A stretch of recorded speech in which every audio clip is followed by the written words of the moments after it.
వివిధ ప్రజా సంఘాలు, సామాజికవేత్తలు, మేధావులు, ఇతర స్టేక్ హోల్డర్ల అభిప్రాయాలను పరిగణలో తీసుకొని ఈ క్రింది సర్వే షెడ్యూల్ను రూపొందించడం జరిగింది. House listing schedule 1, survey schedule 2, 3 ఎన్యూమరేటర్లకు మార్గదర్శకాలు నిర్దేశించడం. సర్వేలో సేకరించిన సమాచార రకాలు సర్వే ఫారంలో మొత్తం 57 ప్రశ్నలు ఉండగా అదనపు ఉప ప్రశ్నలతో కలిపి మొత్తం 75 ఫీల్డ్స్లో సామాజిక, ఆర్థిక, విద్య, ఉపాధి, రాజకీయ మరియు కుల అంశాలకు సంబంధించిన సమాచారం సేకరించబడింది. రాష్ట్రంలోని ప్రతి జిల్లాను 150 కుటుంబాలతో కూడిన ఎన్యూమరేషన్ బ్లాక్గా విభజింపబడింది. తద్వారా 94,261 ఎన్యూమరేషన్ బ్లాక్ను ఏర్పాటు చేయడం జరిగింది.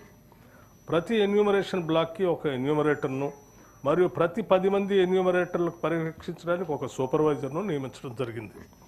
తద్వారా రాష్ట్ర వ్యాప్తంగా 1,03,889 ఎన్యూమరేటర్లు మరియు సూపర్వైజర్ను నియమించడం జరిగింది. సామాజిక, ఆర్థిక, ఉపాధి, విద్య, రాజకీయ మరియు కుల సర్వే 2024 నవంబర్ 6న హౌస్ లిస్టింగ్తో ప్రారంభమైంది. మొదటి దశలో హౌస్ లిస్టింగ్ 6 నవంబర్ నుండి 8 నవంబర్ 2024 వరకు 3 రోజుల పాటు నిర్వహించబడింది.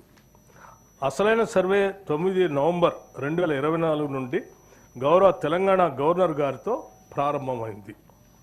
రాష్ట్రంలో సర్వే 6/11/2024న ప్రారంభమై 25/12/2024న పూర్తయింది. 50 రోజుల్లో సర్వే ముగిసే సమయానికి మొత్తం సర్వే చేసిన కుటుంబాల సంఖ్య గ్రామీణ ప్రాంతంలో 66,99,602 మరియు నగర ప్రాంతంలో 45,15,532 కాగా మొత్తం సర్వే చేసిన కుటుంబాల సంఖ్య 1,12,15,134. హౌస్ లిస్టింగ్ చేసిన మొత్తం 1,15,71,457 కుటుంబాలు కాను 1,12,15,134గా ఉంది. ఇది సర్వే కవరేజ్ను 96.9%గా సూచిస్తుంది. ఇతర కారణాల వల్ల సర్వే చేయని కుటుంబాల సంఖ్య 3,56,323. ఎక్కువగా సర్వే చేయని కుటుంబాలు జిహెచ్ఎంసీ మరియు ఇతర నగర ప్రాంతాల్లో ఉన్నాయి. రాష్ట్రంలో డాటా ఎంట్రీ 20/11/2020 ప్రారంభమై 25/12/2024 పూర్తయింది. డాటా ఎంట్రీ పూర్తి చేయడానికి మొత్తం 36 రోజులు పట్టింది. 2024 ఫిబ్రవరి 4న మంత్రిమండలి తీసుకున్న నిర్ణయానికి అనుగుణంగా సర్వే అన్ని అంశాల్లో 1 సంవత్సరం లోపున విజయవంతంగా పూర్తి చేయబడింది.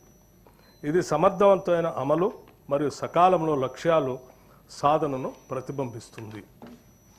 ఈ క్రింది సర్వే డేటా మరియు ఫలితాలు పూర్తిగా తెలంగాణ నివాసితులు, ఎన్యూమరేటర్లకు స్వచ్ఛందంగా చెప్పిన సమాచారంపై ఆధారపడ్డాయి. ఈ సర్వేలో నమోదైన కుటుంబాల ఆధారంగా రాష్ట్రంలో 3,54,77,554 మందిని సర్వే చేయటం జరిగింది. ఈ మొత్తంలో సామాజిక వర్గాల వారిగా సంఖ్య ఈ క్రింది విధంగా ఉంది. ఎస్సీలో 61,84,319 మంది ఉండగా ఇది మొత్తంలో 17.4%గా ఉంది.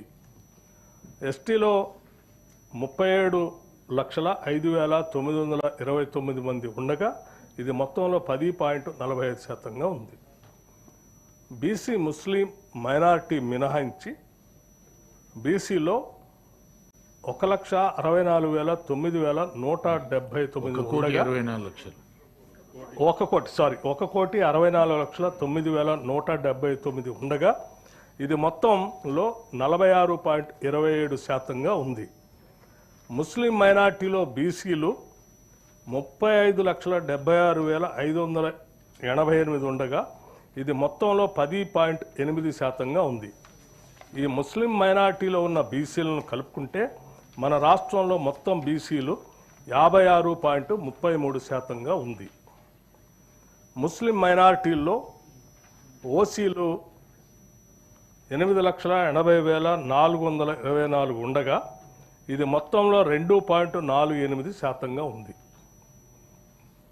ముస్లిం మైనార్టీల్లో మొత్తం 44,57,012 ఉండగా ఇది మొత్తంలో 12.56% ఉంది. ఓసీలు 47,21,115 ముస్లిం మైనారిటీ మినహాయించి ఉండగా ఇది మొత్తంలో 13.31% ఉంది. ఓసీలో ఉన్న ముస్లిం మైనారిటీలను కలుపుకుంటే మొత్తం ఓసీలు 56,01,539 మంది ఉండగా ఇది మొత్తంలో 15.79% ఉంది. ఈ సర్వే ద్వారా సేకరించిన డేటాను షెడ్యూల్డ్ కులాలు, షెడ్యూల్డ్ తెగలు, వెనుకబడిన తరగతులు మరియు